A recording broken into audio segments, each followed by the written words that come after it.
ನಮಸ್ಕಾರಗಳನ್ನು ಇವತ್ತು ಈ ಸಭೆಗೆ ಆಗಮಿಸಿರುವಂತಹ ಭಕ್ತರೇ ಮತ್ತು ಮತದಾರರು ನಿಜವಾಗಲೂ ನಮ್ಮ ಧಾರವಾಡ ಭಾಗದ ಲೋಕಸಭಾ ಚುನಾವಣೆ ಈ ಬಾರಿ ಬಹಳ ವೈಶಿಷ್ಟ್ಯಪೂರ್ಣವಾಗಿದೆ ಅಂತ ಹೇಳಿದ್ರೆ ತಪ್ಪಾಗುತ್ತೆ. ಬೇರೆ ಮುಖವನ್ನು ಈ ಕ್ಷೇತ್ರದಲ್ಲಿ ಕಾಣಬೇಕು ಅಂತ ಬಯಸಿದೆ. ಒಂದು ಸಂಗತಿಯನ್ನು ತಮಗೆ ಸ್ಪಷ್ಟಪಡ್ತಾ ಇದ್ದೇನೆ. ಸನ್ಮಾನ್ಯ ಶ್ರೀ ಜೋಶಿಯವರ ಮೊದಲನೆಯ ಚುನಾವಣೆಯಲ್ಲಿ ಗೆದ್ದ ನಂತರ ಅವ್ರಿಗೊಂದು ನಾನು ಮನವಿ ಅರ್ಪಿಸಿದೆ. ಏನು ಮನವಿ?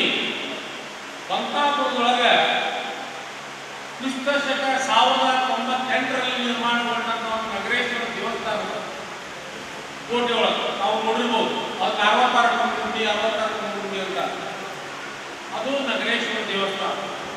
ಶಿಲ್ಪಕಲಾ ವೈಭವದಿಂದ ಹುಟ್ಟಿದಂತಹ ದೇವಸ್ಥಾನ. ಅಂಥವು 4 ದೇವಸ್ಥಾನ ಬಂಕಾಪುರ ಹೋಗಿದ್ದು. ಒಂದು ನಗರೇಶ್ವರ, ಮತ್ತು ಇನ್ನೊಂದು ಕದಂಬೇಶ್ವರ ಹಾಗೂ ಸಿದ್ದೇಶ್ವರ ದೇವಸ್ಥಾನ ಇದನ್ನು ಕರೀತಾರ. ಅದು ಹೊಯ್ಸಳೇಶ್ವರ ದೇವಸ್ಥಾನ. ಈಗಿರೋ ಎರಡೇ ಒಂದು ಸಿದ್ದೇಶ್ವರ ದೇವಸ್ಥಾನ, ಇನ್ನೊಂದು ನಗರೇಶ್ವರ ದೇವಸ್ಥಾನ. ಸಿದ್ದೇಶ್ವರ ದೇವಸ್ಥಾನದೊಳಗೆ ಪೂಜಾ ಮೂರ್ತಿಗಳು ಅದಾವ. ನಗರೇಶ್ವರ ದೇವಸ್ಥಾನ ಪೂಜಾ ಮೂರ್ತಿಗಳು ಇಲ್ಲ. ಸುಮಾರು 17-18ನೇ ಶತಮಾನದ ದಾಳಿಯಿಂದಾಗಿ ಅಲ್ಲಿ ಮೂರ್ತಿ ಇಲ್ಲದಾಗಿ 1995ರಿಂದ ನಾನು ಅಲ್ಲಿ ಒಂದು ಕಮಿಟಿ ಮಾಡ್ಕೊಂಡು ಲೋಕಲ್ ಮೂರ್ತಿ ಪ್ರತಿಷ್ಠಾಪನಾ ಕಮಿಟಿ ಅಂತ ಮಾಡ್ಕೊಂಡು ಎಷ್ಟು ಜನ ಎಂಪಿಗಳು 95ರಿಂದ ಆಗಿರ್ಯಾರ ಎಲ್ಲರಿಗೂ ಮನೆಗಳನ್ನು ಅರ್ಪಿಸ್ತಾ ಬಂದಿದೆ. ಯಾರು ರಾಜಿ ಮಾಡಿಲ್ಲ. ಇದೇ ಜೋಶಿ ಅವರಿಗೆ ಮನೆಗೆ ಹೋಗಿ ಟೆಂಪೋ ಮಾಡಿಕೊಂಡು 20 ಜನ ಕರ್ಕೊಂಡು ಹೋಗಿ ಮನವಿ ಅರ್ಪಿಸಿದ್ವಿ. ಆದರೂ ಕೂಡ ಅವರನ್ನು ಕೆಲಸವನ್ನು ಮಾಡಿ ಆ ನೋವನ್ನು ಬಹಳ ಜೋಶಿಯವ್ರ ಬಗ್ಗೆ ಅಂತ ಜೋಶಿಯವ್ರನ್ನ ತೆಗಿಲೇಬೇಕು. ಅದೇ ಒಂದು ದಾರಿ. ನಮ್ಮ ಧರ್ಮದಲ್ಲಿ ಪೂಜಾ ಸ್ಥಾನಗಳಿಗೆ, ಮಠ ಮಂದಿರಗಳಿಗೆ ಬಹಳ ದೊಡ್ಡ ಸ್ಥಾನ ಇದೆ ಮತ್ತು ಬಹಳಷ್ಟು ನಾವು ಗೌರವವನ್ನು ಕೊಡ್ತಾ ಇದ್ದೀವಿ. ಅಂತ ಗೌರವವನ್ನು ಕೊಡುವಂಥ ಒಂದು ದೇವಸ್ಥಾನದಲ್ಲಿ ರಾಜ್ಯ ವಸ್ತು ಇಲಾಖೆಯಿಂದ ನನಗೆ ಪರವಾನಗಿಯನ್ನು ಕೊಡಲಿಕ್ಕೆ 20 ವರ್ಷ ಆದರೂ ಸಹಿತ ಅವ್ರಿಗೆ ಆಗಲಿಲ್ಲ. ಒಂದು ಮನವಿನೂ ರಾಜ್ಯ ವಸ್ತು ಇಲಾಖೆ ಇಂಟು ಮಾಡಲಿಲ್ಲ. ಪ್ರತಿ ವರ್ಷ ನಾವು ಮನವಿ ಕೊಡ್ತಾ ಬಂದಿದ್ದೆ. ಮೊನ್ನೆ 12ನೇ ಮಟ್ಟಕ್ಕೆ ಬಂದಿದ್ರು ಒಂದು ಕಾರ್ಯಕ್ರಮ ಬಂದಾಗ ನಮ್ಮ 10 ಜನ ಸ್ನೇಹಿತರ ಜೊತೆಗೆ ಹೋಗಿ ನಾನು ಕೊಟ್ಟೆ ಮನವಿನ. ಇದು ರಾಜ್ಯ ವಸ್ತು ಇಲಾಖೆ ಕೋರಿ ಮಾಸ್ತರ ನೋಡೋಣ, ಈ ಉಡಾಪೆ ಮಾತನ್ನು ನಾವು ಹೇಳಿದ್ರು ಅಂತ ನನಗೆ ಭಾಳ ಕೋಪ. ಇಂಥ ಅನೇಕ ವಿಚಾರಗಳನ್ನ ನಾವು ಅವ್ರ ಬಗ್ಗೆ ಹೇಳಬಹುದಿಲ್ಲ. ಆದ್ರೆ ಒಂದೇನು ಅಂದ್ರೆ ಧರ್ಮೋ ರಕ್ಷತಿ ರಕ್ಷಿತ, ಧರ್ಮವನ್ನು ನಾವು ಇವತ್ತು ಆ ಕ್ಷೇತ್ರಕ್ಕೆ ಲಿಂಗಾಲೇಶ್ವರ ಮಹಾಸ್ವಾಮಿಗಳು ಮನಸ್ಸು ಮಾಡಿ ಹಿಡಿದೆದ್ದು ಇವತ್ತು ಆ ಕ್ಷೇತ್ರವನ್ನು ಪ್ರತಿನಿಧಿಸಬೇಕು ಅಂತ ಹೇಳಿ, ಚುನಾವಣೆಗೆ ಸ್ಪರ್ಧಿಸಬೇಕು ಅಂತ ಹೇಳಿ ಕೆಲವೊಂದು ವಿಚಾರ ಪೇಪರ್ನಲ್ಲಿ ಬಂದು ನಮಗೆ ಅವತ್ತೇ ಬಹಳ ಆನಂದ, ಬಹಳ ಖುಷಿ ಆಗ್ತದೆ. ಈ 18ನೇ ತಾರೀಕಿಗೆ ಅವರು ಪಕ್ಷೇತರರಾಗಿ ಸ್ಪರ್ಧಿಸಲಿಕ್ಕೆ ನಾಮಿನೇಷನ್ ಕೊಡ್ತಾ ಇದ್ದಾರೆ ಅನ್ನೋ ವಿಷಯವನ್ನು ನಮ್ಮ ಕಲ್ಲೂರಿನ ಗುರುಗಳು ಹೇಳಿದ್ರು.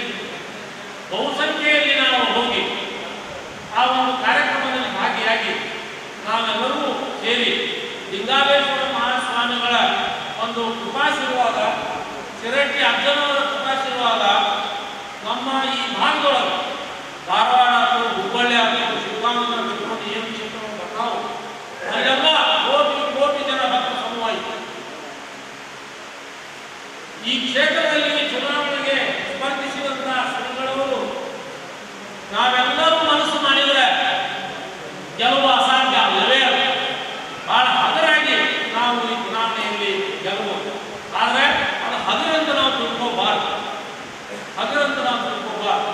ಇವತ್ತಿನ ಪೇಪರ್ನಲ್ಲಿ ಬಂದನು ತ್ರಿಕೋನ ಸ್ಪರ್ಧೆ ನಡೆಯುತ್ತದೆ ಅಂತೇಳಿ ಒಂದು ಪೇಪರ್ನಲ್ಲಿ ಬಂದಿದ್ದ. ತ್ರಿಕೋನ ಸ್ಪರ್ಧೆ ನಡೀಲಿ, ಚೌಕೋನ ಸ್ಪರ್ಧೆ ನಡೀಲಿ, ಏಕಕೋನ ಸ್ಪರ್ಧೆ ನಡೀಲಿ, ಆ ಸ್ಪರ್ಧೆಯೊಳಗೆ ನಾವೆಲ್ಲ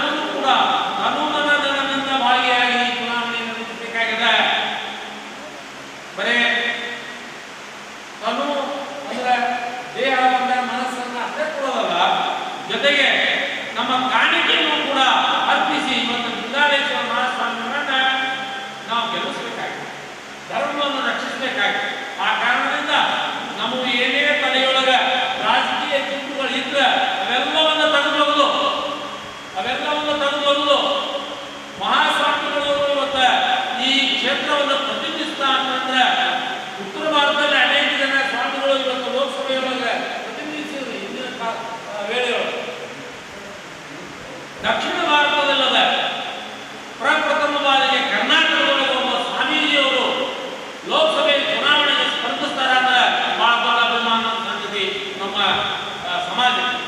ಅದರಿಂದ ಸಮಾಜದ ಬಂಧುಗಳೆಲ್ಲರೂ ಒಟ್ಟಾಗಿ ಇತರೆ ಸಮಾಜದವರು ಕೂಡ ಕುಂದಿಸಿಕೊಂಡು ಅವರನ್ನು ಮನವೊಲಿಸಿ ಹೆಚ್ಚು ಹೆಚ್ಚು ಮತಗಳನ್ನು ನಾವು ಪಡ್ಕೊಂಡು ಸ್ವಾಮೀಜಿಯವರನ್ನ ಅತ್ಯಂತ ಹೆಚ್ಚಿನ ಬಹುಮತದಿಂದ ಗೆಲ್ಲಿಸಬೇಕು ಅಂತ ಹೇಳಿ ನಮ್ಮೆಲ್ಲರಲ್ಲಿಯೂ ಕೂಡ ನಾನು ಮನವಿ ಮಾಡಿಕೊಳ್ತಾ ಇದ್ದೇನೆ. ಇವತ್ತು ನಾವು ಒಬ್ಬರೇ ಬಂದಿರ್ಬೋದು, ನಮ್ಮ ಜೊತೆಗೆ ನಮ್ಮ ಜನ ಇರ್ತಾರೆ. ಆ ಕೆಲಸವನ್ನು ನಾವು ಇವತ್ತಿಂದ ಮಾಡಬೇಕು. ಆ ಕೆಲಸವನ್ನು ಇವತ್ತಿಂದ ಮಾಡಬೇಕು. ಬೇರೆ ಬೇರೆ ಊರಿನಲ್ಲೆಲ್ಲ ನಮ್ಮ ಸಂಬಂಧ ತಪ್ಪದೆ ಹಾಕ್ರಿ, ಓಟ್ ಹಾಕೋದನ್ನು ತಪ್ಪಿಸಬೇಡ್ರಿ ಅನ್ನೋ ಒಂದು ಸಂದೇಶಗಳನ್ನ ನಾವು ಕೊಡ್ತಾ ಹೋಗಬೇಕು. ಬರುವ ದಿನಗಳಲ್ಲಿ ಇನ್ನೂ ಹೆಚ್ಚಿನ ನಮ್ಮ ಸರ್ ಮತ್ತಿಗಟ್ಟಿ ಸರ್ ಹೇಳಿದಾಗ ಇದನ್ನು ನಾವು ಅಡ್ವರ್ಟೈಸ್ಮೆಂಟ್ ಕೊಟ್ಟಿದ್ರೆ ಇನ್ನೂ ಹೆಚ್ಚು ಜನ ಇಲ್ಲೇ ಸೇರ್ತಿದ್ರು. ಬಹುತೇಕರಿಗೆ ಗೊತ್ತಿಲ್ಲ, ಅವ್ರಿಗೆ ನಿರ್ಮಾಣ ಮತ್ತೊಂದು ಮೀಟಿಂಗ್ ಇಲ್ಲಿ ನಡೀತಿದೆ ಅನ್ನೋದು ಆಚರಣೆ ಗೊತ್ತಿಲ್ಲ. ನನಗೆ ಕಲ್ಲೋಳಿ ಮಠರು ಫೋನ್ ಮಾಡಿದ್ರು, ಮತ್ತಿಗಟ್ಟಿ ಸರ್ ನಮಗೆ ಫೋನ್ ಮಾಡಿದ್ರು. ನಾವೆಲ್ಲ ಊರ್ಕೊಂಡು ಹೋಗ್ತಾರೆ ಸಂಘದ ಸದಸ್ಯರು, ಅವ್ರಿಗೂ ಎಲ್ಲರಿಗೂ ನಾವು ಫೋನ್ ಮಾಡೀನಿ. ಕೆಲವೊಬ್ಬರು ಬರೋಕ್ಕಾಗೈತಿ, ಕೆಲವೊಬ್ಬರು